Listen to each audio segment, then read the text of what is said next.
자, 오늘은 내 삶을 바꾸는 지혜 시리즈 6번째 시간으로 골리앗 앞에서의 다윗이 가지고 있었던 지혜를 한번 생각해 보도록 하겠습니다.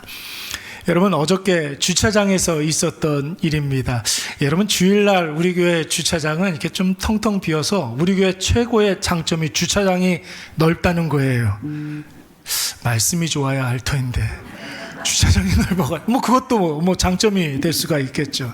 그런데 이 주차장이 토요일날 오전이 되면 굉장히 복잡합니다. 이 건물에 병원들이 많아가지고 토요일날 진료받으러 오시는 분들이 꽤 많아요. 4층에 피부과, 8층에 안과, 손님 굉장히 많은 그런 병원들이거든요. 그런데 1층에서 이렇게 출입구로 이렇게 갈 때 이 코너가 좀 좁아가지고 운전이 조금 미숙하신 분들이 거기서 조금 헤매면은 들어가는 차도 막히고 나가는 차도 막히게 되죠.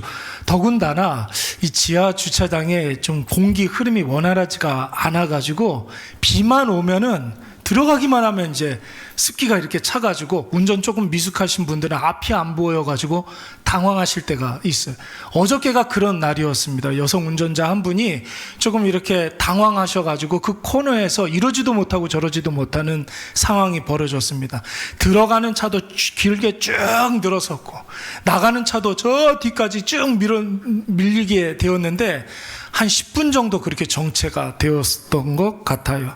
근데 여러분, 어떤 한 분이 딱 나서가지고 그때 앞뒤로 들고 나는 차량을 조금씩 이렇게 이동시키고 운전이 미숙한 분의 그 차량을 잽싸게 이렇게 돌려서 나가기 좋게 이동해주고 양 방향에 막힌 차량들을 좀 이렇게 원활하게 이렇게 해줬습니다. 여러분, 모든 차량들이 계속 뒤에서 대기만 하고 여러분 그 안에서 무슨 소리 했겠습니까? 아니 도대체 누구냐고 엄청 욕하지 않았겠습니까? 이건 이래가지고 저래서 문제고 여기 이래서 문제고 저래서 문제고 그런 소리만 했겠죠. 그런데 한 사람이 땀을 뻘뻘 흘려가면서 차량을 이렇게 정리를 해주니까 불과 3분도 안 돼서 주차장이 원활하게 이렇게 소통이 되었습니다. 여러분, 오고 가는 사람들이 고맙다고 창문 열고 인사하고 손 흔들고 가고 그러는데 제가 그 사람의 그 행동을 이렇게 보면서 진짜 지혜로운 게 이런 거구나, 이런 생각이 들었어요. 문제다, 왜 저래, 욕하는 것이 지혜로운 것이 아니라 좋은 방법을 제시해 주는 것이 지혜로운 것이 아니라 내가 아는 그 지혜를 내가 먼저 그 일을 하는 것, 대안이 되어주는 사람, 막힌 것을 뚫어주는 사람, 여러분 그 사람이 진짜 지혜 있는 사람인 줄로 믿습니다. 여러분, 오늘 본문의 상황을 보시면은 이스라엘이 엄청 답답한 상황, 앞뒤로 꽉 막힌 그런 상황을 맞이하게 되었습니다. 사울 왕이 이스라엘의 초대 왕으로 이렇게 있었을 때의 일이었어요. 그때 여러분, 이스라엘의 영원한 숙적이라고 할 수 있는 블레셋이 기습적으로 이스라엘을 침공하게 됩니다. 여러분, 이스라엘 입장에서는 전혀 예상하지 못했던 그런 상황에서 블레셋의 침공을 받았기 때문에 블레셋이 예루살렘 코앞까지 이렇게 올 때까지 전혀 손쓸 겨를도 없이 안방에서 블레셋 군사를 맞닥뜨리게 되었던 것이죠. 오늘 성경은 블레셋과 이스라엘이 이렇게 대치하고 있었던 그곳의 이름을 뭐라고 이야기하고 있습니까? 엘라 골짜기, 이렇게 이야기하고 있습니다. 여러분, 다윗과 골리앗이 전투를 벌였던 그곳이 어디라고요? 엘라 골짜기였어요. 여러분, 블레셋 입장에서 보면은 엘라 골짜기를 건너서 언덕 하나만 넘어가면 여러분 파죽지세로 예루살렘까지 진격할 수 있는 그런 상황이에요. 여러분, 이스라엘 입장에서도 이 엘라 골짜기를 내주면 그때부터는 예루살렘이 속수무책으로 블레셋에게 함락되는 그런 위기의 순간이었습니다. 여러분, 블레셋은 저쪽 동산에 진을 치고 있고, 앞에 한번 그림을 한번 보실까요? 이스라엘은 저쪽 동산에 진을 치고 있습니다. 여러분, 누구든지 먼저 공격을 하게 되면 골짜기를 이렇게 내려와가지고 상대가 진친 언덕 위로 이렇게 올라가야 되는데, 그러면 누가 유리합니까? 진을 치고서 방어하는 쪽이 유리합니까? 공격하는 쪽이 유리합니까? 다시 한번 물어볼까요? 방어하는 쪽이 유리합니까? 공격하는 쪽이 유리합니까? 방어하는 쪽이, 여러분 고지전을 펼쳐야 된단 말이에요. 그러면 많은 희생을 감수해야만 합니다. 그렇게 되니까 여러분 어쩔 수 없이 먼저 공격하는 사람이 타격을 입을 수밖에 없었기 때문에 엘라 골짜기를 가운데 두고서 서로 눈치만 보고 있는 그런 상황이 계속되는 거죠. 무려 며칠 동안? 40일 동안. 40일 동안 서로 대치만 하고 있는 그런 답답한 상황이에요. 여러분 이런 답답한 상황에서 두 나라가 다 이 꽉 막힌 상황을 뚫어줄 지혜로운 사람이 필요했는데, 여러분 블레셋에서 이렇게 내세웠던 지혜는 바로 골리앗이었습니다. 이스라엘에게서 먼저 채택한 지혜는 다윗이었습니다. 자, 그렇다면 여러분 블레셋이 채택한 지혜를 한번 생각해 보도록 하겠습니다. 여러분 4절부터 7절까지 골리앗에 대해서 나오는데, 여러분 골리앗은 어디 출신이라고 그랬어요? 가드라는 곳의 출신이에요. 여러분 블레셋에는 6개의 방백이 있어요. 가드, 가사, 에글론, 아스글론 이런 6개의 방백이 있습니다. 이스라엘은 12개 지파가 있잖아요. 블레셋은 6개 방백이 있습니다. 여러분 지금도 이렇게 이스라엘하고 팔레스틴하고 싸우잖아요. 지금도 막 전쟁을 벌이고 그렇잖아요. 그 팔레스틴 지역이 바로 벌써 넘어갔죠? 맞죠. 블레셋 지경입니다. 여러분 수천 년 전에도 여러분 이스라엘과 블레셋은 이렇게 많은 전쟁을 하고 있었어요. 근데 이 골리앗의 키가 얼마나 된다는 겁니까? 6규빗. 한 규빗이 손끝에서부터 팔꿈치까지라고 이야기했는데 평균적으로 한 45cm 정도 되니까 6규빗이면 한 2m 70 정도 돼요. 거기에 한 뼘 정도가 더 되었다고 하니까 한 2m 90 정도가 되는 것이죠. 여러분 많은 분들이 성경이 골리앗을 좀 이렇게 크게 보고 좀 과장해서 그렇게 이야기하는 것 아닌가 이렇게 생각하시는 분들이 많이 있습니다. 고대 사회니까 정확하게 치수를 잴 수가 없으니까 커 보이면 다 저만큼 생겼다고 생각하는 거 아닐까 이렇게 이야기하는 사람들이 많이 있는데, 여러분 당시 팔레스틴 지역에 나오는 고대 유물들을 고고학적으로 이렇게 연구한 기록들을 보게 되면 거인족이 실제로 존재했다라는 거예요. 거인족이 있었다라는 것입니다. 그런데 다른 부족들보다 큰 키와 엄청난 덩치를 유지하기 위해서 그때 당시의 사람들은 우리 부족의 이 큰 키를 유지하기 위해서는 근친 결혼을 해야 된다라고 생각을 했어요. 우리끼리 결혼을 해서 아기를 낳아야 이만큼 클 수 있다 이렇게 생각을 했어요. 그래서 여러분 근친 출산을 하다 보니까 여러분 유전자 변이가 많이 일어나지 않겠습니까? 그래서 오래 살지 못했다는 거예요. 더욱이 거인족들이 가지고 있는, 오늘날에도 그런 것들이 많이 밝혀졌는데, 거인병에 걸려 있는 사람들이 있죠. 여러분 어렸을 적부터 성장 호르몬이 과다하게 분비가 되면서 뇌하수체에 종양이 생기고 유전자 변이가 생기고, 제가 평상시에 잘 알고 있는 상식을 이야기하는 게 아니에요. 저도 조사해가지고 다 써놨습니다. 그래서 일찍 죽는다는 거예요. 그러니까 여러분 수천 년 전에 거인족이 이러한 이유들 때문에 금방 소멸해 버렸다라는 것입니다. 특히 블레셋의 6방백 중에 가드 사람들 중에는 거인족이 굉장히 많이 있었는데, 블레셋에서는 가드 출신의 이 거인족에 속해 있는 사람들을 어릴 적부터 이렇게 발굴을 해서 여러분 어릴 적부터 군사훈련을 시켰습니다. 등치가 크니까 어렸을 적부터 군사훈련을 시켜가지고 전쟁에 활용하면은 상대 국가에서 아마 많은 위축도 되고 쫄기도 하고 두렵기도 하고 그럴 것이다 해서 군사훈련을 많이 시켰던 거예요. 그 효과가 여러분 좋았을까요? 안 좋았을까요? 굉장히 좋았죠. 엄청난 거구와 탁월한 힘을 앞세워서 모든 전쟁에 선봉에 세워두게 되면 상대방은 지레 겁을 먹고 먼저 싸워보기도 전에 사기가 떨어지게 되는 것이죠. 실제로 여러분 큰 등치로 육탄전이 그때는 대부분이었으니까, 그 고대 전쟁에서는 육탄전을 해야 되니까 골리앗 같은 거인들은 압도적인 전쟁 병기가 되는 사람들이었습니다. 그런데 여러분 이런 상황에서 이스라엘이 블레셋은 골리앗을 내세웠는데 상대방 이스라엘이 내세웠던 지혜는 누구였습니까? 다윗이었습니다. 다윗은 여러분 전쟁하는 사람이 아니었습니다. 직업이 뭐예요? 목동이었어요. 양치기였습니다. 유다 출신으로서 양측이었어요. 근데 이 사람은 원래 군사로 징집되는 사람이 아니었어요. 왜 그랬을까요? 이스라엘은 20살이 넘어야지만 군사로 징집을 할 수 있거든요. 여러분, 우리도 몇 살 정도가 되면 군대를 갑니까? 저는 한 22살 때 군대를 갔었던 것 같은데 21살, 22살 이때 군대를 가지 않습니까? 그러니까 여러분, 이스라엘도 20대가 정도 되면은 여러분 군사로 이렇게 징집을 했는데 다윗은 거기에 해당되는 사람이 아니었다라는 거예요. 그럼 몇 살 정도나 되었을까요? 몇 살 정도? 17살에서 19살 정도 되는 청소년이었습니다. 더욱이 전쟁과 관련해서 여러분 다윗이 아는 바가 별로 없어요. 전술, 전략, 뭐 이런 전쟁 무기 이런 거에 대해서 전혀 문외한이었던 사람이었습니다. 자, 그러면 여러분 어떻습니까? 양국이 내세운 방법 중에 어떤 방법이 더 납득이 갑니까?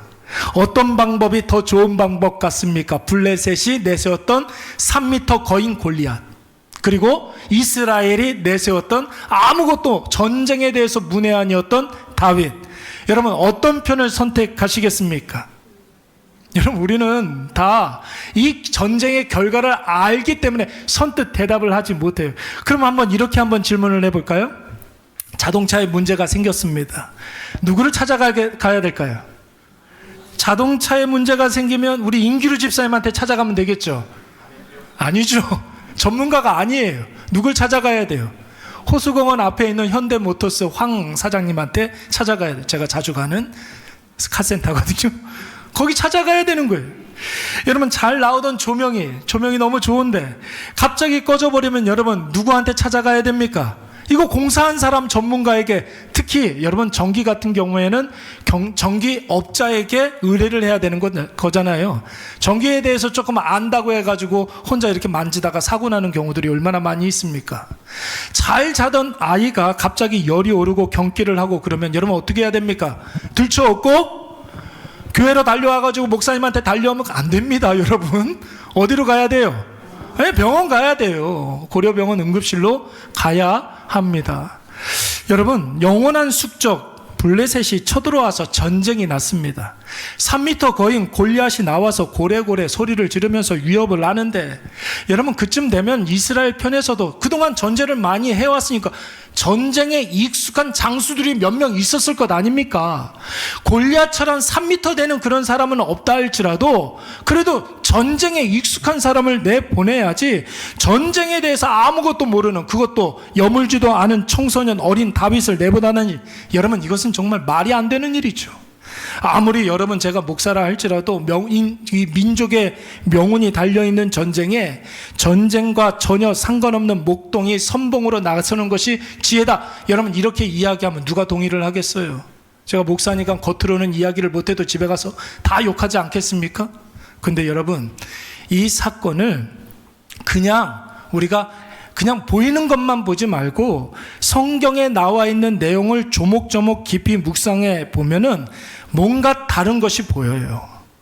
여러분, 성경에 기록되어 있는 내용을 꼼꼼히 읽고 묵상을 해보면 여러분 무릎을 탁 치는 그런 인사이트, 깨달음을 우리가 얻게 됩니다. 자, 그럼 여러분, 블레셋이 내세웠던 골리앗, 아니 우리가 당연하다고 생각하는 세상의 지혜에 대해서 한번 생각해 보도록 하겠습니다. 골리앗은 여러분 키가 2m 90 정도 된다고 그랬습니다. 힘이 장사였습니다. 들고 다니는 여러분 무기도 여러분 보통 무기가 아니에요. 그냥 들기만 해도 한 10kg 정도 되는 여러분 정말로 큰 창을 가지고 다녔습니다. 어려서부터 군사 훈련도 받았던 그런 전쟁 전문가였고, 과거의 전쟁에서 혁혁한 전과도 있었던 사람이었습니다. 그런데 여러분, 블레셋이 내세운 이 골리앗이 이스라엘에 대해서 가장 먼저 했었던 공격이 무엇인지 한번 보세요.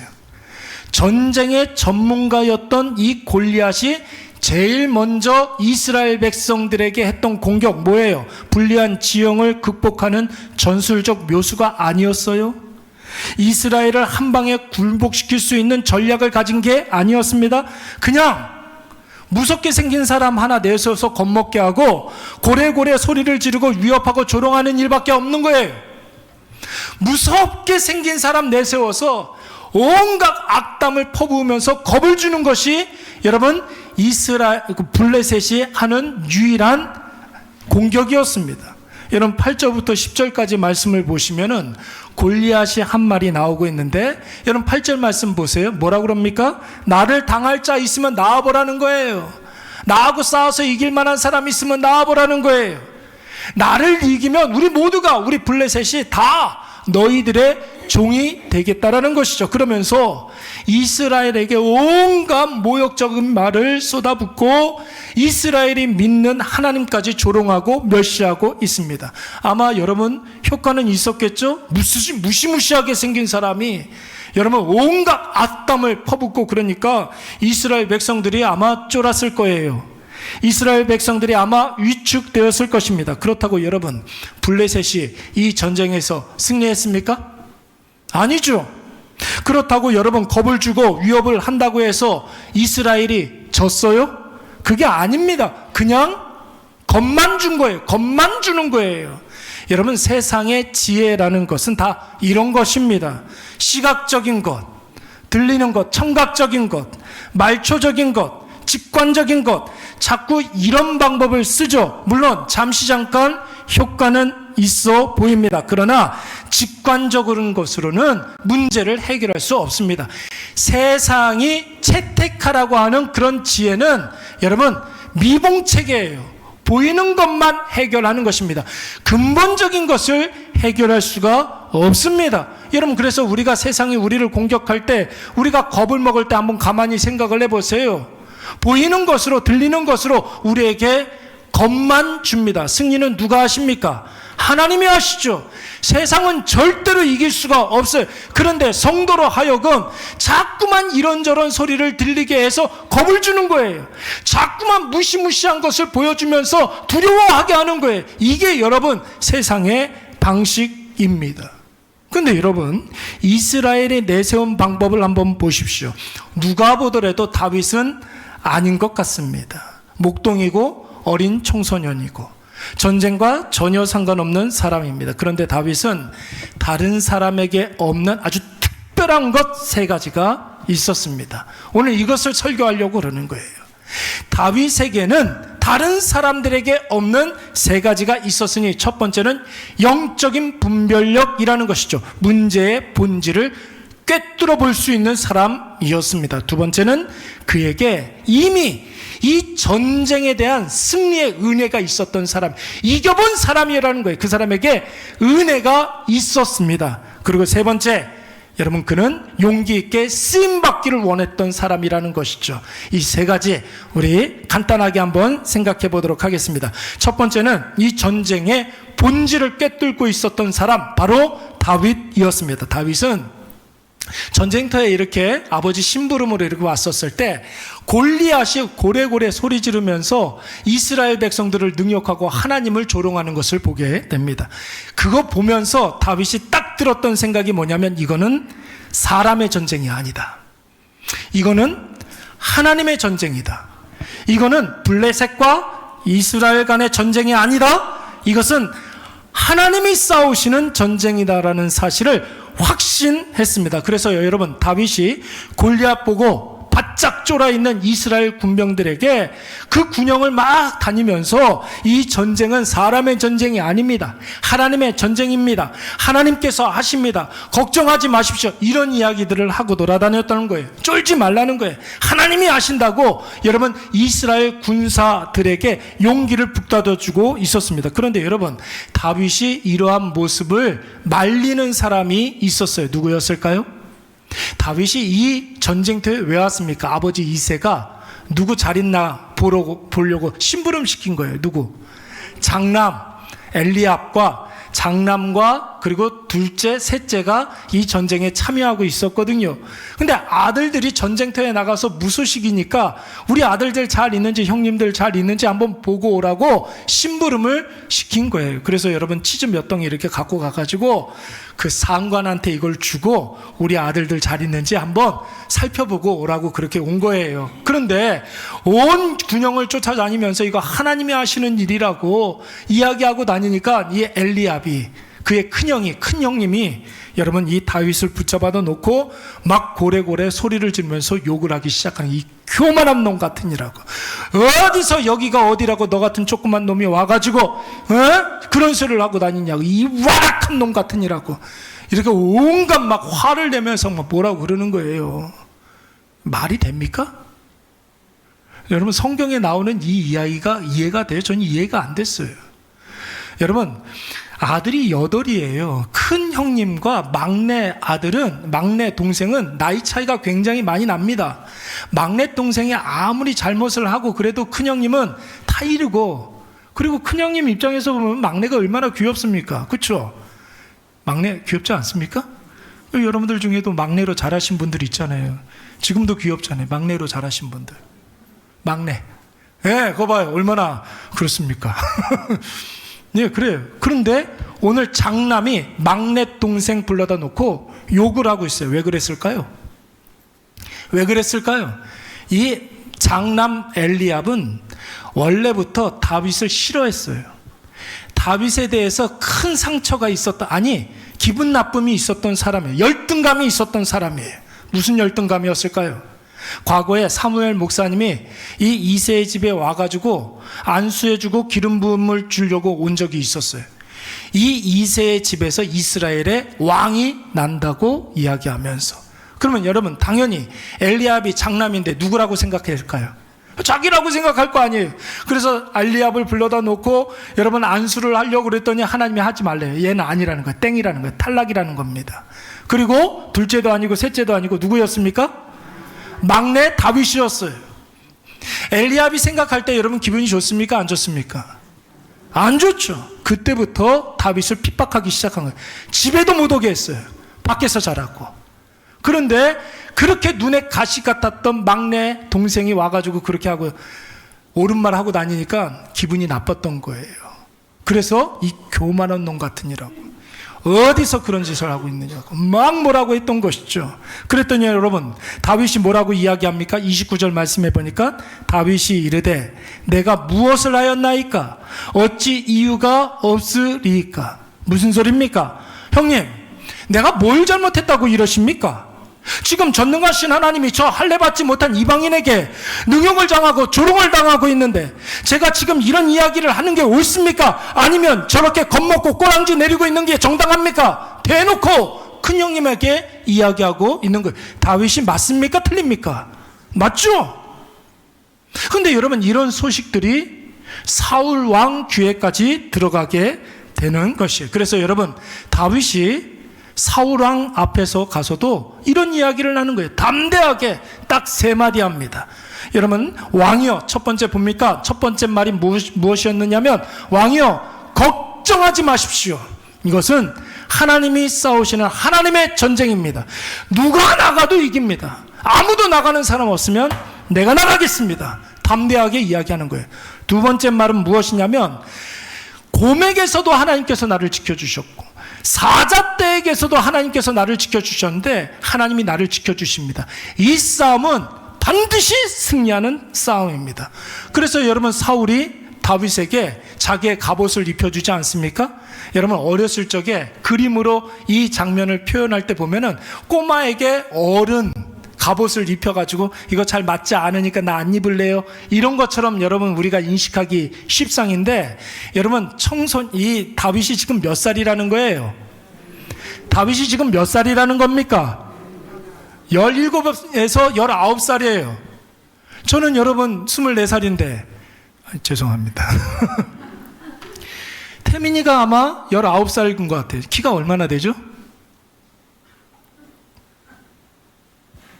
80. 그럼 여러분 다윗은 외국애 아닙니까? 그러면 적어도 태민이보다는 조금 더 컸을 거 아닙니까? 그렇죠? 예. 사울의 옷이 맞았을 거예요. 분명히 맞았을 겁니다. 폼도 났을 거예요. 근사했을 것입니다. 호대가 딱 이렇게 잡혀 있으니까 여러분 얼마나 근사하겠습니까? 그런데 다윗은 나 이거 못 입겠습니다. 나한테 익숙하지 않기 때문에 자기는 이 방법 채택하지 않겠다라는 거예요. 요 3마디 했어요. 여러분 다윗이 말하는 한마디 한마디가 다 한 가지를 의미하죠. 이 전쟁은 이스라엘의 전쟁도 아니고 블레셋의 전쟁도 아니고 누구의 전쟁이다? 하나님의 전쟁이다. 본질을 꿰뚫어 본 거예요. 하나님의 전쟁은 누가 싸울까요? 하나님의 전쟁은 하나님이 싸우죠. 하나님이 싸우면 진리가 있습니까? 없습니까? 반드시 승리하는 줄로 믿습니다. 그래서 우리가 하나님 편에 서기만 하면 하나님의 승리가 나의 승리가 될 줄로 믿습니다. 다윗에게는 이것이 있었던 사람이었어요. 두 번째, 다윗이 특별했던 이유는 무엇이냐면 이런 전쟁, 하나님이 싸우시는 전쟁을 치른 경험이 있다라는 거예요. 이미 이런 싸움에 대한 경험이 있고 승리를 경험해 본 사람이라는 거예요. 승리의 경험이 있는 사람이니까 여러분 쫄지 않을 수가 있는 것이죠. 여러분 방법을 아는 사람이기 때문에 여러분 또 이길 확률이 높습니까? 질 확률이 높습니까? 이길 확률이 훨씬 더 높죠. 오늘 본문에 여러분 나오는 다윗의 나이는 17살에서 19살 정도 되는 청소년이라고 그랬습니다. 여러분 이스라엘의 성인은 20살이고 20살 이상이 되어야지만 전쟁터에 이렇게 데리고 나갈 수가 있는 것이죠. 그런데 여러분 다윗은 한 번도 전쟁을 경험해 본 적이 없었어요. 그런데 자신이 전쟁 경험이 없는데도 이 싸움에서 승리한 경험이 있다라고 담대하게 이야기할 수 있었던 이유는 칼과 창으로 하는 전쟁은 없었어도 하나님이 싸우시는 전쟁, 영적인 전쟁은 이미 치러봤다라는 것입니다. 언제요? 자신이 양을 칠 때에. 다윗이 사울 앞에 했었던 말들을 한번 가만히 생각을 해보십시오. 34절부터 37절까지 말씀을 보시면은 자세하게 나오는데 우리 34절 말씀 우리 다 같이 한번 읽어보도록 하겠습니다. 시작. 다윗이 사울에게 말하되 주의 종이 아버지의 양을 지킬 때에 사자나 곰이 와서 양떼에서 새끼를 물어가면. 아멘. 여러분 양을 칠 때에 맹수들이 달려든다는 것이죠. 근데 35절 말씀해 보니까 맹수들이 달려와서 내 양을 빼앗아 가면은 내가 득달같이 쫓아가서 맹수들의 수염을 잡고 입을 찢어버려 가지고 죽이고 난 다음에 그 양을 도로 찾아왔다라는 것입니다. 36절 말씀해 보니까 내가 강력하기 때문에 그 맹수들을 이겼던 것이 아니라 이 모든 일들이 누가 하셨다는 거예요? 하나님이 하신 일이라는 것이에요. 이 골리앗 정도는 하나님 앞에 아무것도 아니라는 것이죠. 하나님의 전쟁인데 골리앗은 하나님 앞에서는 아무것도 아니라는 것입니다. 37절 말씀에 보니까 그래서 왕이요 걱정하지 마십시오.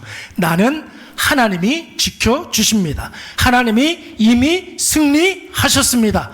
지금 이것을 이야기하고 있는 것입니다. 여러분 일리가 있지 않습니까? 짐승은 여러분 쫓아내기만 하면 된 문제가 아닙니다.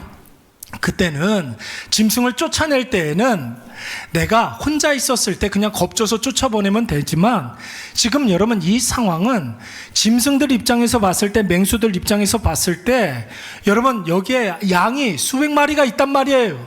먹을 것이 이렇게 많은데 맹수들이 금방 포기할 리가 없죠. 그리고 광야에 자주 출몰하는 그런 맹수들은 절대로 혼자 다니지 않습니다. 때로 다녀요. 맹수들이 사자가 한 마리만 사냥하는 거 봤어요? 사자는 여러분 절대로 한 마리가 사냥하지 않습니다. 때로 몰려다니면서 분명한 역할 분담이 있어요. 조직적이고 체계적인 방식으로 사냥을 하죠. 사자는 그래요. 뿐만 아니라 여러분 팔레스틴에 자주 출몰하는 곰은 시리아 곰이라고 이야기하는데 이 곰이 다 크면은 무려 한 250kg에서 300kg가 된다고 합니다. 기어다닐 때는 별로 그렇게 커 보이지 않은데 여러분 먹이 앞에서 사냥을 할 때에 두 발로 서잖아요, 곰은. 그리고 두 손을 이렇게 들고 있으면은 여러분 이 키가 한 250cm가 된다라는 거예요. 2m 50cm가 된다라는 것입니다. 그래서 그 기세에 먹잇감이 놀라서 꼼짝달싹 못하다가 잡혀먹는 그런 경우가 굉장히 많다라는 것이죠. 그리고 양을 먹이는 목동의 가장 큰 전쟁은 사자보다 곰보다 이 이리떼들이 가장 큰 문제였어요. 여러분 이리떼는 뭐 5마리 10마리 이렇게 다니지 않아요. 수십 마리씩 떼를 지어서 다닙니다. 그러면 여러분, 수십 마리가 다니면서 제일 먼저 공격하는 것은 양을 공격하지 않습니다. 목동부터 선두에 선 이리들이 공격을 하면 목동이 정신이 없잖아요. 그러면 다른 이리들이 양을 물어가는 거예요. 이런 전략을 펼치게 됩니다. 이런 과정들 가운데 광야에서 죽어나가는 목동들이 그렇게 많은데 다윗은 하나님께서 지켜주셔서 매번 승리했다라는 거예요. 그런 위기의 순간 때마다 하나님께서 지켜주시고 대신 싸워주시고 하나님이 승리하셨다라는 것입니다. 양 한 마리도 놓치지 아니하고 다윗의 머리털 하나 상하지 않았다는 것이죠. 여러분, 누가 하셨다는 거예요? 하나님이 하시리라. 그 하나님이 오늘도 이스라엘을 위해서 대신 싸워주신다라는 것이죠. 그러면 여러분, 모든 광야의 목동들이 다 다윗 같았겠네요? 그러지 않죠. 여러분, 같은 일을 하면서도 하나님이 하시는 것을 보는 사람과 하나님과 전혀 상관없이 그 일을 하는 사람 분명히 있습니다. 여러분, 다윗은 양을 칠 때에도 농사를 할 때에도 어디다 갖다 놔도 무슨 일을 하든지 하나님 하시는 것을 보는 사람이었어요. 하나님이 대신 싸워주시는 것을 경험했던 사람이었습니다. 이 경험이 있고 이러한 은혜를 이미 받았던 사람이었기 때문에 골리앗이 아무리 겁박을 준다 할지라도 두려워하지 않았어요. 전쟁에 아무리 불리해도 전혀 주눅들지 않았습니다. 하나님의 전쟁, 하나님이 싸우실 터인데 하나님이 질 수가 없는 것이죠. 하나님이 승리하신다는 확신이 있었던 사람인 줄로 믿습니다. 오늘 우리에게 필요한 지혜가 바로 이거예요. 하나님이 하시리라. 하나님이 반드시 승리하신다. 이 확신이 있는 사람이어야 되는 거예요. 세 번째로 다윗의 특별함은 무엇이었느냐면 하나님 앞에 적극적으로 쓰임받기를 원했던 사람이었다는 거예요. 자, 보세요. 하나님 하시는 일에 하나님의 도구로 쓰임받는 것을 가장 큰 가치, 가장 큰 행복으로 여겼던 사람이었습니다. 한번 볼까요? 여러분, 이 전쟁은 누구의 전쟁이라고요? 하나님의 전쟁. 하나님의 전쟁, 하나님이 싸우시면 하나님이 반드시 승리할 줄로 믿습니다. 자, 그러면 여러분, 어떤 생각이 듭니까?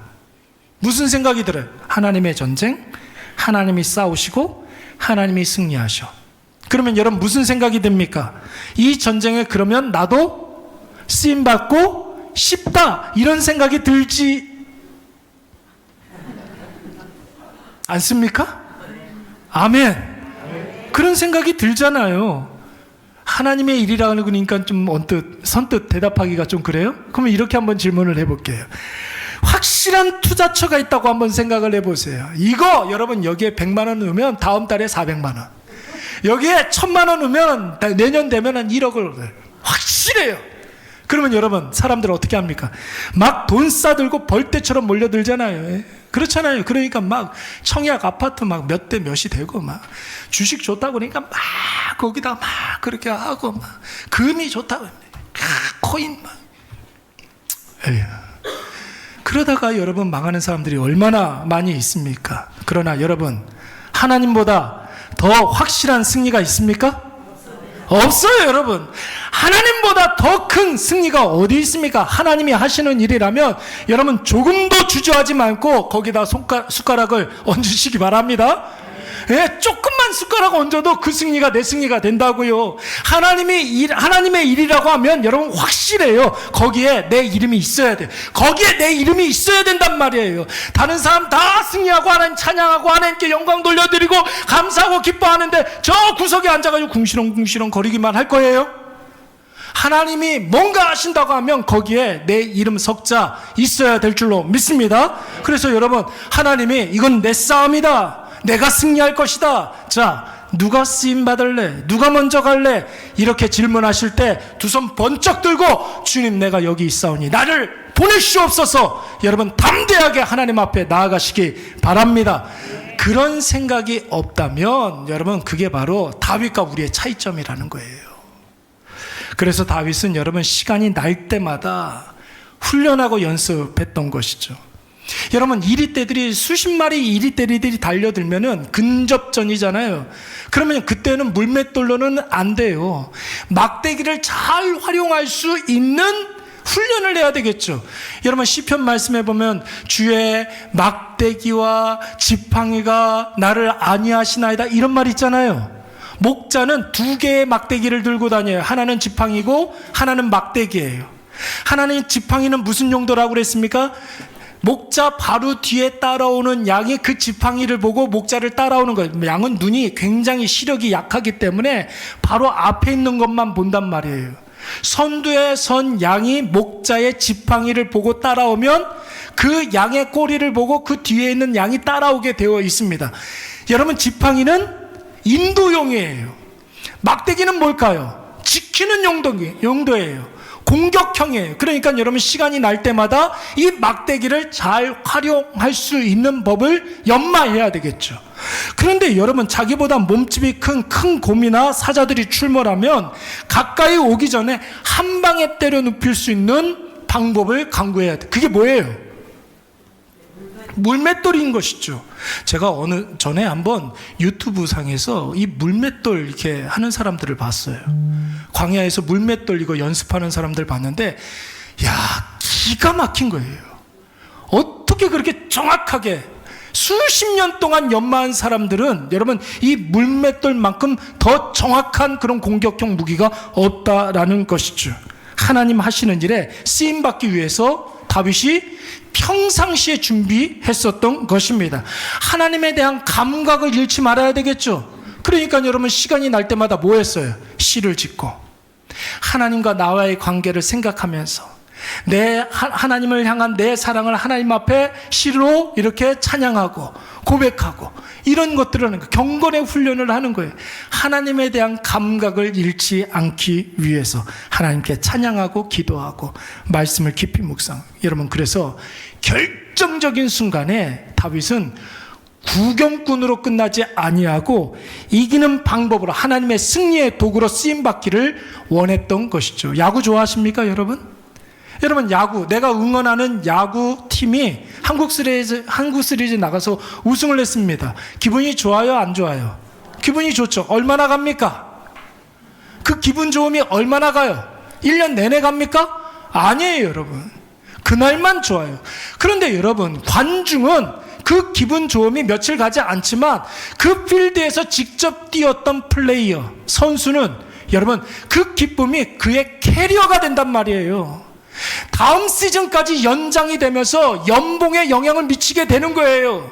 그러니까 같이 기뻐를 해도 플레이어가 기뻐하는 것과 관중이 기뻐하는 것은 질적으로 틀려요 여러분. 다윗은 구경꾼 되지 아니하고 내가 쓰임받는 도구가 되고 싶었던 것입니다. 그래서 끊임없이 연습하고 그래서 끊임없이 훈련했던 것이죠. 그래서 다윗이 사울에게 뭐라고 이야기합니까? 제가 가겠습니다.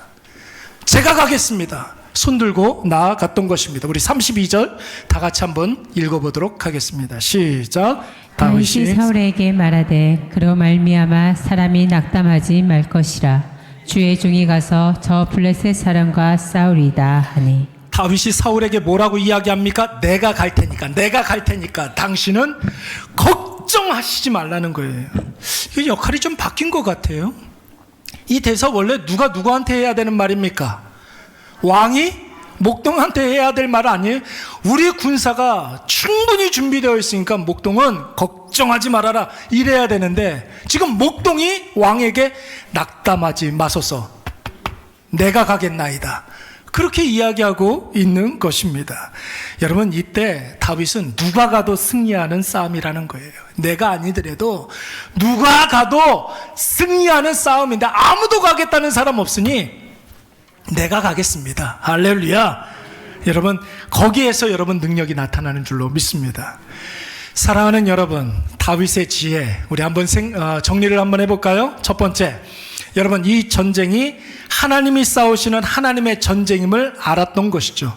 영적인 분별력이 있었던 사람입니다. 문제의 본질을 꿰뚫어 볼 수 있는 사람이었습니다. 문제가 문제라는 사실을 알았던 사람이지만 두 번째, 여러분 그 문제에 해답을 갖고 있는 사람이었어요. 대안이 되는 사람이었습니다. 셋째, 적극적으로 말만 하는 것이 아니라 이건 이렇게 하고 저건 저렇게 해야 돼 설교만 하고 끝나는 것이 아니라 내가 가겠습니다. 내가 그 대안이 가겠습니다. 용기 있게 나설 줄 아는 사람이었습니다. 사랑하는 여러분, 오늘 이 세 가지가 있어야 여러분의 인생길을 막고 서 있는 저 철통문을 열 수가 있는 것입니다. 여러분의 문제가 아무리 크고 강력하고 두껍고 힘든 문제라 할지라도 여러분, 그 큰 문을 여는 것은 조그만 키 하나면 열리게 되는 것이죠. 서도에서 여러분 말씀드렸던 것처럼 지하 주차장 그 수십 대 차량이 얽혀 있어도 여러분 딱 한 사람만 있으면 그 얽히고 설킨 것이 풀리게 됩니다. 문제의 근원을 알고, 아마 이 주차장에 대해서 잘 아는 사람이었던 것 같아요. 그 사람 어떻게 하면 그 문제가 풀리는지 그 방법도 아는 사람이었습니다.